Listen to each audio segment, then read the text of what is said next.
I know how hard it is. My first year, I definitely had to have a very strict budget in what I spent my money on and how much of it I did spend. And so it like just takes some of that stress off your shoulders to not have to think about, okay, I can't do this because I have to pay rent, and I can't do that because I have to pay off this card bill.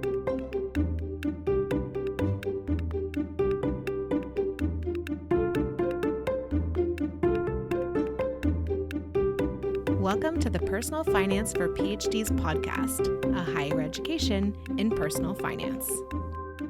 This podcast is for PhDs and PhDs-to-be who want to explore the hidden curriculum of finances to learn the best practices for money management, career advancement, and advocacy for yourself and others. I'm your host, Dr. Emily Roberts, a financial educator specializing in early career PhDs and founder of Personal Finance for PhDs. This is Season 23, Episode 2, and today my guest is Nashae Prout, a fifth-year PhD candidate in toxicology at the University of Rochester. Nashae's first year of graduate school on a $28,000 stipend was financially challenging, so she now maintains two side hustles. She serves as a graduate community assistant for graduate housing, an up to 10-hour per week position that gives her a 55% reduction in rent. She also adjuncts for a nearby university with the support of her PI. Between these two side hustles and her disposition toward frugality, Nashae can comfortably max out her Roth IRA and spend in areas that matter to her, experiencing financial ease. She concludes the interview with excellent advice on time management and prioritization. The tax year 2025 version of my tax return preparation workshop, How to Complete Your PhD Trainee Tax Return and Understand It Too, is now available. This pre-recorded educational workshop explains how to identify, calculate, and report your higher education-related income and expenses on your federal tax return. Whether you are a graduate student, postdoc, or postbac, domestic or international, there is a version of this workshop designed just for you. While I do sell these workshops to individuals, I prefer to license them to universities so that the graduate students, postdocs, and postbacs can access them for free. Would you please reach out to your graduate school, graduate student government, postdoc office, international house, fellowship coordinator, etc., to request that they sponsor this workshop for you and your peers? You can find more information about licensing these workshops at pfforphds.com/tax-workshops. Please pass that page on to the potential sponsor. Thank you so much for doing so. You can find the show notes for this episode at pfforphds.com/S23E2. Without further ado, here's my interview with Nashae Prout.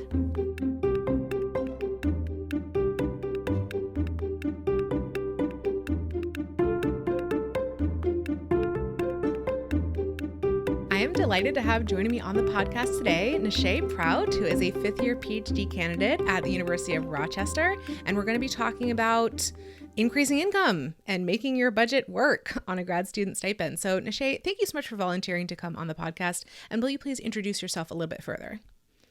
Yeah, I'm happy to be here. My name is Nashae Prout. I am from Washington, D.C., and I am a fifth-year PhD candidate at University of Rochester's toxicology training program.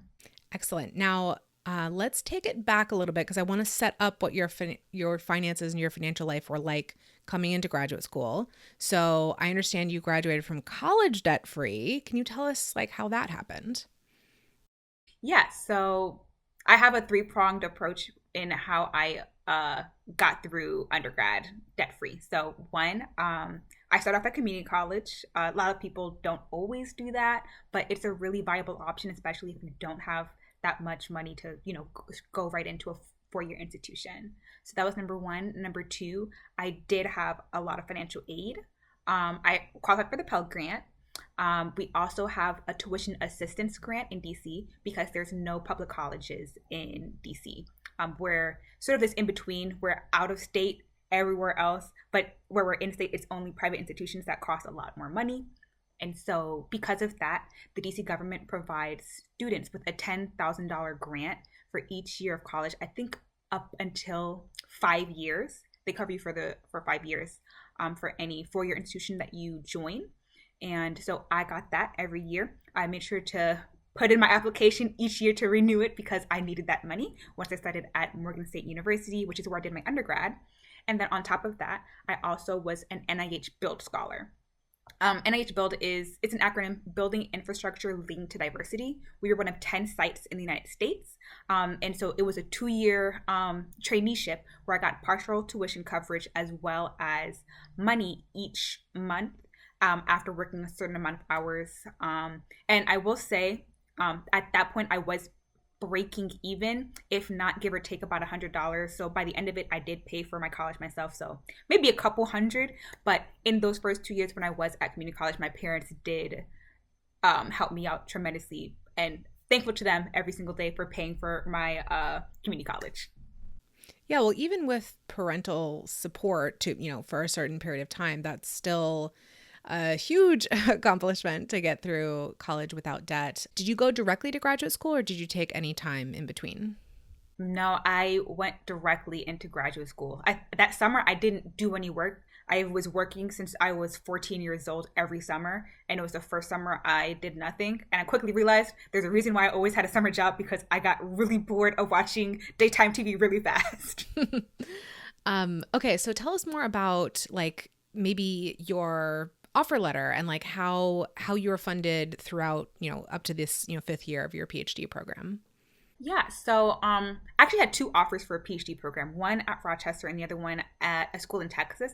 And while Texas does not have income taxes, that was a good selling point. However, I decided to go for the Rochester offer just because it was a bit closer to home, and I loved the culture of the program as well. And so that offer letter, I think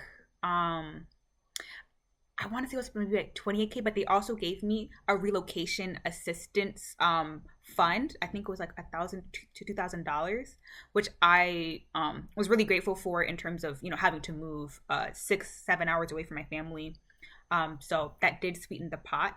The first year, we're all funded underneath the Dean's Scholarship. So all first years at my school are funded by that scholarship. After that, I was on a T32 grant with my program. And then currently, so that was second and third year, I was on that T32. And then fourth year and onwards, I'm covered by a grant with my PI. Okay, so you've switched kind of from fellowship to training grant to assistantship. But has that 28K pretty much stayed stable or gone up a little bit? Yeah, it goes up, what is it? I think 3% every year. So it's gone up a little bit every year to match inflation. Okay.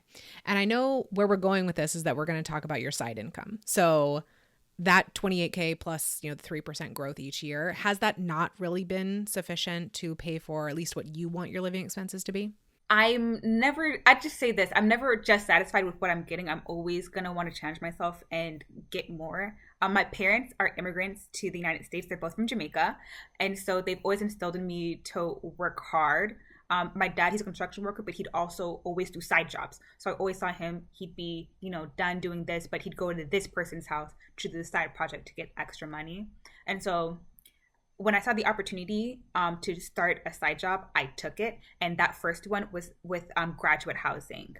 They had a GCA position, which is a graduate community assistant position, open. I actually applied for it twice. The first time I didn't get it, and the second time I ended up getting the position. And it didn't seem like it was out of the realm of what I'd be comfortable doing. It's a lot of, putting on events, greeting residents. I'm a yapper, so I like talking with people anyways. So it's not, it wasn't too much of a deviation from what I'd be comfortable doing on the side for a couple hours every week. Okay, so let me ask, did you have to live in the housing to have this job, or were you able to live elsewhere?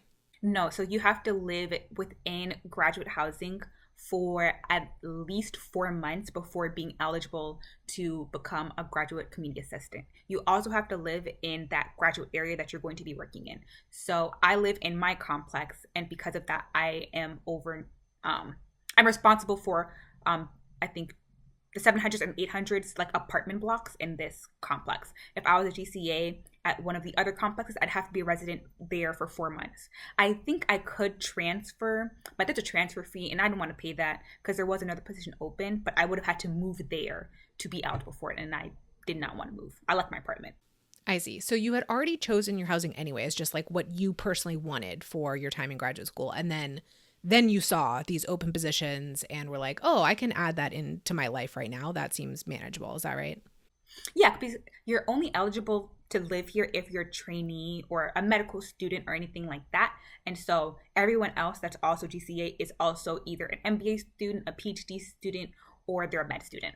Okay, and you told us a little bit about the nature of the job and about the time commitment. But what are you getting? Are you getting paid? Are you getting like a reduction in your housing cost, or like how does the compensation work? Yeah, so because a lot of the programs don't allow for us to be paid, or at least to a certain extent, we can't get paid depending on what grant you're on. What graduate housing does is that they don't pay us. What they do is they give us a rent reduction every month on our rent. So I get 55% off of my rent costs. Nice. Yeah. That, I mean, you said it was maybe like 2 hours per week. That seems like a great trade-off. What dollar amount does that equate to? I'd say it depends on the week. So some weeks are a lot more intensive, especially in the summertime. We do have a lot more residents coming in, so we have to make sure that we greet them all. We have to make 3 attempts to greet them. So that's just knocking on their door, seeing if they're home. If they're not, okay. If they are, then we have to chat with them for a little bit. So it, I think, is technically 10 hours per week, but it ebbs and flows throughout the semester. So middle of fall semester, I'm doing less hours technically, but in the summertime, I am doing more. But this is mostly stuff on the weekends, and I am responsible for hosting 1 event per month, which I think the hardest part is just advertising the event. So, sending out those flyers, printing it off, and posting it in like the laundry room and stuff like that. So it depends on for like the hours. Like some seasons are more busy than other seasons are. Like wintertime, we don't technically have much to do from the end of the semester to the start of the spring semester in like the end of January. So that's like a pretty lax time where we're not doing anything. So it ebbs and flows, I'd say. So more than 2 hours, but some weeks it is more so like 2 hours. Like especially in the wintertime, there's 0 hours technically. Awesome. And you said it's a 55% rent reduction. So I'm imagining this is a benefit worth at least several $100s. Is that right? By this year, it's at least a reduction by like $500 to $600. Very nice. Very nice. Helps a lot. Yes, it makes life very affordable. Yeah. And so it sounds like you still continue to hold this position. Is that right? You started in maybe like your second year-ish, and then you still have it? Yeah, I started in my second year. I was eligible in my first year, but again, I interviewed for it and I didn't get it that first round. Started in my second year, and it's been smooth sailing ever since. I'm one of the OG GCAs in the position. So everyone else in my complex is currently newer than I am. So I sort of help them sometimes with like, oh, who do I contact for this, or who do I chat with for that? Nice. Well, it sounds, I don't know, that it sounds like a great position. I am always a little bit like regretful when I look back at grad school and like I never even thought about like, or, considered doing this type of position. Yet it seems like, yeah, pretty good amount of financial benefit for like the work you need to put in, especially if you find the work like pretty pleasant, overall. Yeah. I have a shopping problem, so I love shopping with the school's money to host the events anyways. Nice. Like it's a win-win situation in my opinion. Yeah, I would say certainly for current graduate students, if you would like a rent reduction, look into this. Free rent is worth it if you want to do that side, but 50% off is also very reasonable. Yeah, it's more compensation, but it's more work, right, for that type of position. But I would also say for like maybe even prospective graduate students who are concerned about the cost of housing in like the city that they're considering moving to, look for this kind of opportunity sooner rather than later. It could even be part of your like decision of where you go, like whether, if it is a position that you're willing to take on, whether those positions are available, because it can be a massive help. 50%, 100% kind of rent reduction in a high cost of living area would matter a lot for a graduate student. So I really appreciate you telling us about the position. It seems like a good fit for you.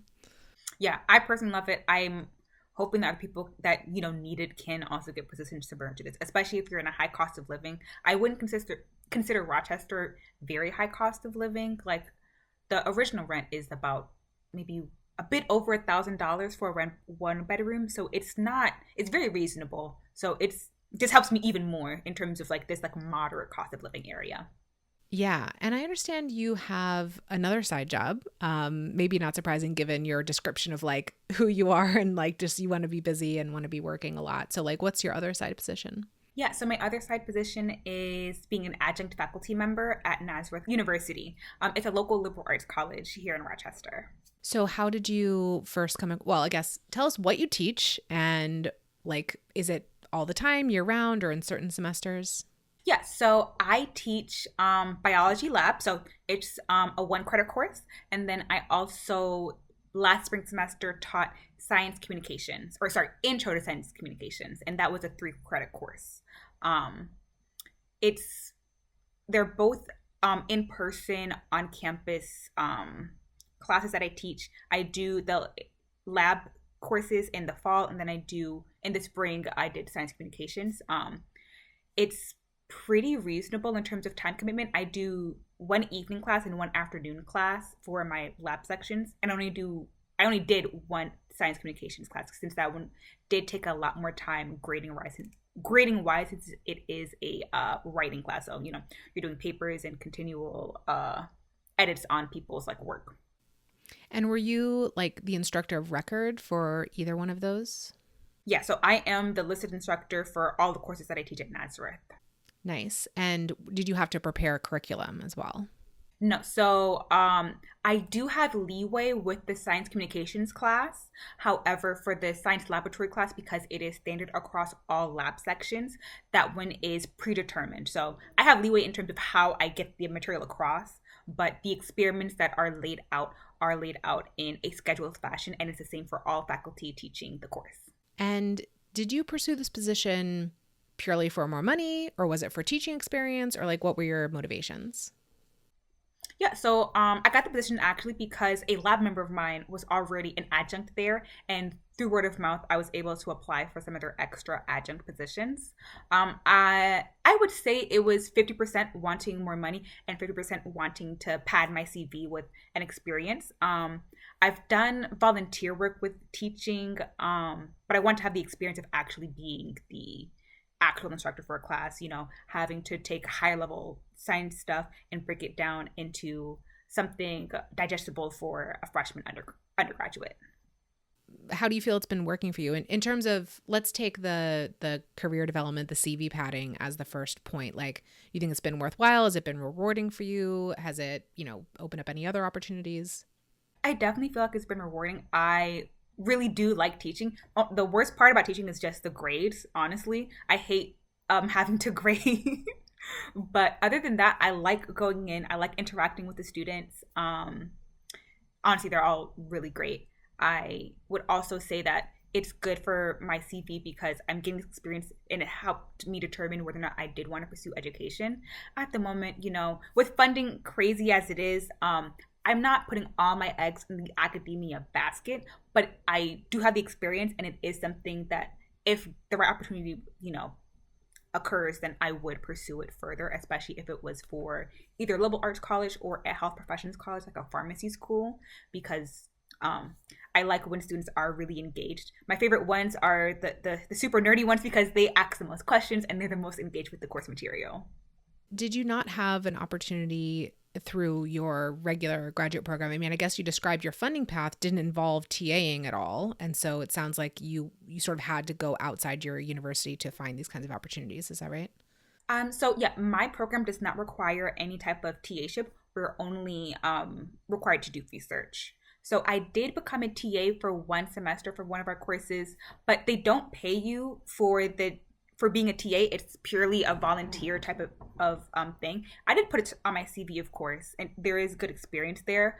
But for me, if I was going to take my time 3 days out of the week to go sit down in a class and be there for the entire duration, I want to be paid for my time. And so to me, it's worth it to, go off campus twice a week or once a week to teach and get paid for it versus staying on campus, which easier commute just to walk down the hallway to the classroom. But I'd much rather be paid for my time than not be paid for my time. And it looks better on the CV to have like you are actually the instructor, your name is on the syllabus versus just being the TA for a course at your own institution. Yeah, for sure. And do you mind sharing your pay rate for those two classes? Yeah, so it's around $3,000 per class per semester. So the more classes you teach, the more you can get. However, as an adjunct, I am limited to a maximum of 3 classes per semester. Oh, 3 per semester. Well, that's quite a bit more than you're doing at the moment. Emily here for a brief interlude. Tax season is in full swing, and the best place to go for information tailored to you as a graduate student, postdoc, or postbac is pfforphds.com/tax. From that page, I have linked to all of my free tax resources, many of which I have updated for this tax year. On that page, you'll find podcast episodes, videos, and articles on all kinds of tax topics relevant to PhDs and PhDs to be. There are also opportunities to join the Personal Finance for PhDs mailing list to receive PDF summaries and spreadsheets that you can work with. Again, you can find all of these free resources linked from pfforphds.com/tax. Now back to the interview. From these two different side jobs, which you're holding them both now, right? So this is probably like the most money / the least rent, you've had to pay during your course of time in graduate school. What would you say has been the overall effect on your finances, like more high level? I would say for me, it's one, being able to comfortably max out my Roth IRA every year. I didn't open it until I was like a second or third year in my PhD, but I was able to max it out for the past couple of years, which I think is great because I don't think I would have been able to afford to do that otherwise without maybe surviving on ramen noodles and air for all my meals in my PhD. So that is, I think, the biggest one. Secondarily, I'm able to comfortably travel to see my family every year. I don't ask them for any money. I've been financially independent from them since I've moved out. I don't want to put that burden on them. My dad just retired, so I'm able to go fly to them or drive whenever I feel the need to. I also treat myself. I do one musical festival each year. I'm doing Camp Flognaw this year, so very excited for that. I am splitting the hotel costs with my friends because I like treating myself, but I'm not crazy. I will not stay in LA for my own self for a hotel room. We are splitting it. All 4 of us are splitting the hotel room.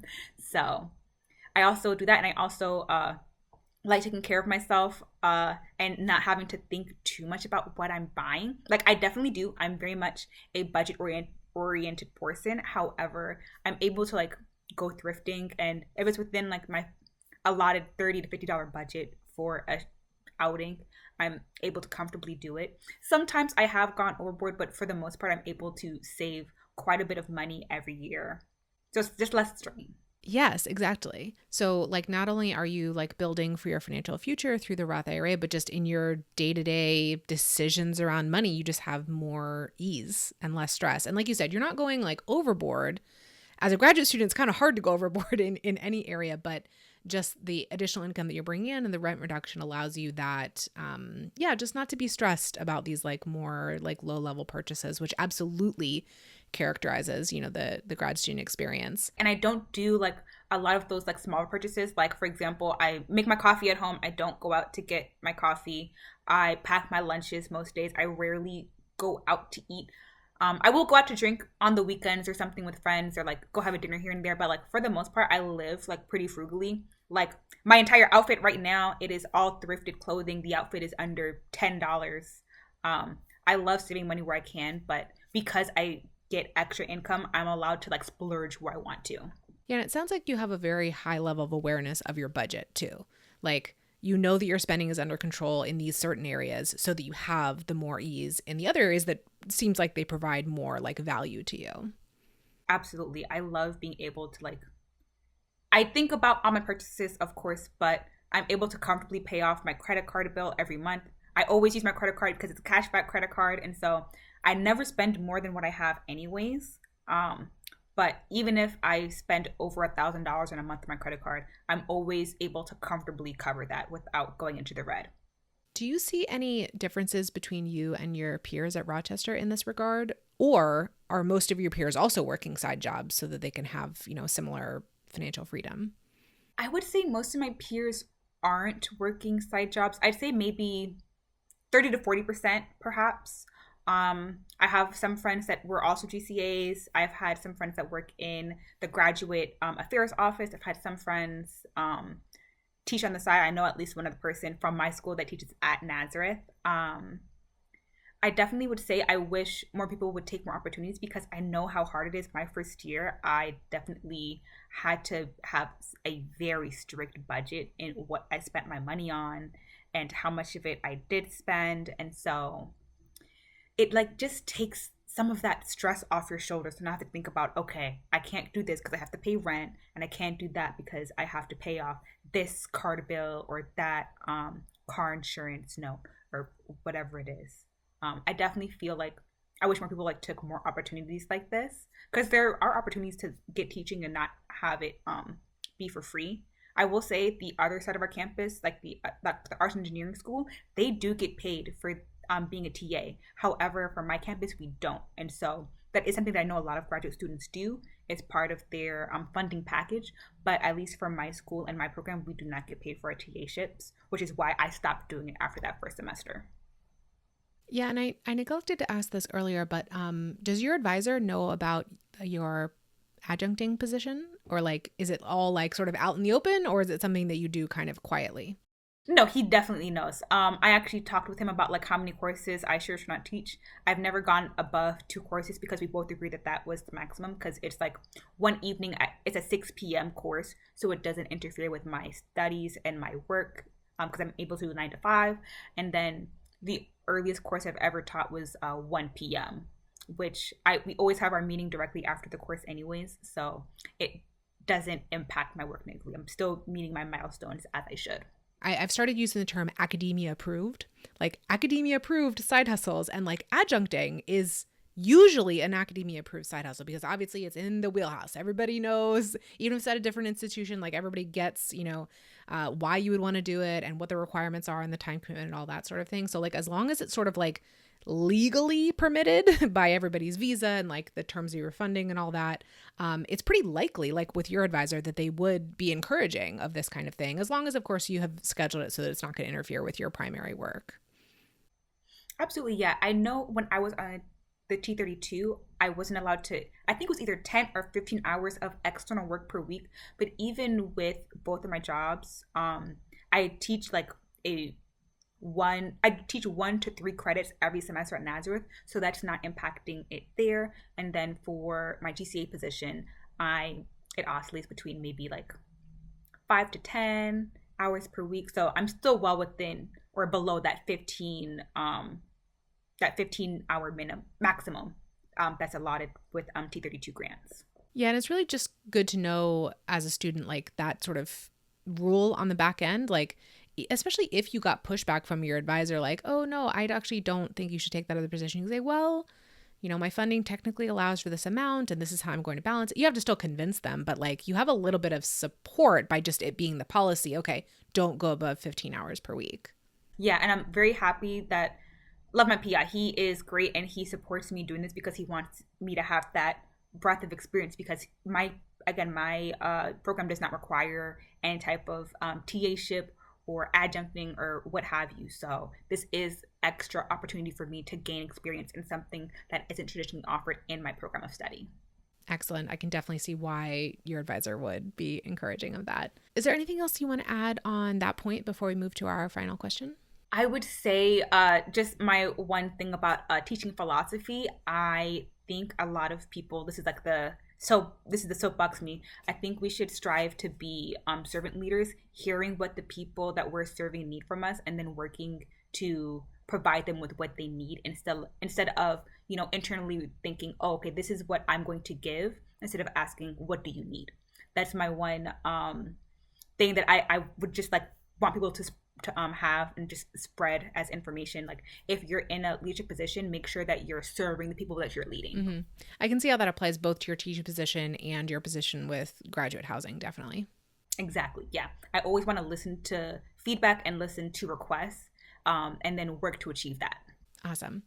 Well, let's wrap up with the final question that I ask of all my guests, which is, what is your best financial advice for another early career PhD? And it can be something that we've touched on in the interview already, or it could be something completely new.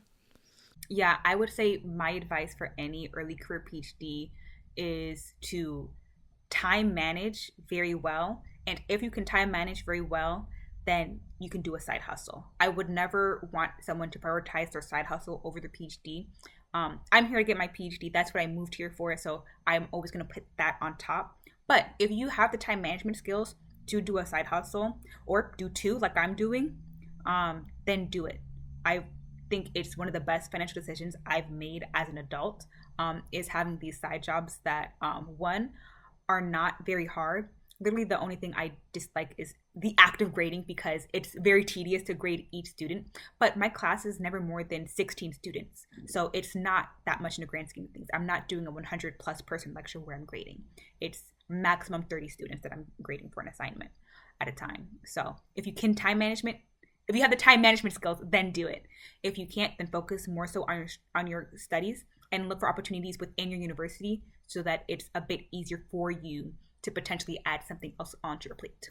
I totally agree. You have to you have to have your time management house in order, as you were saying, before you can pursue these other financial opportunities. Because like you said, you have to keep the main goal in mind. The main goal is to finish that PhD and get a great job afterwards. And if you get distracted by side hustles, especially side hustles that, like, your job as an adjunct, like, that's still career building, most likely. And so especially if you get distracted by a side job that has nothing to do with your career, it can really add a lot of time, which is ultimately detrimental financially to you. So these two are like very, very intertwined. So I'm really glad you brought that up. Thank you. Absolutely. Yeah. And thank you so much for volunteering to come on the podcast. It was great talking with you.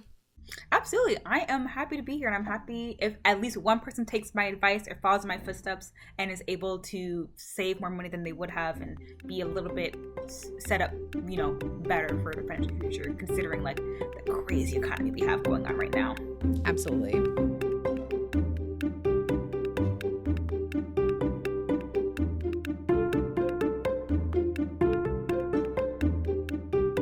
Listeners, thank you for joining me for this episode. I have a gift for you. You know that final question I ask of all my guests regarding their best financial advice? My team has collected short summaries of all the answers ever given on the podcast into a document that is updated with each new episode release. You can gain access to it by registering for my mailing list at pfforphds.com/advice. Would you like to access transcripts or videos of each episode? I link the show notes for each episode from pfforphds.com/podcast. See you in the next episode. And remember, you don't have to have a PhD to succeed with personal finance, but it helps.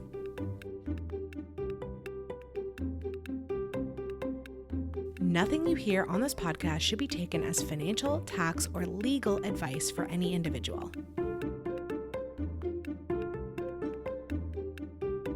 The music is Stages of Awakening by Poddington Bear from the Free Music Archive and is shared under CC by NC.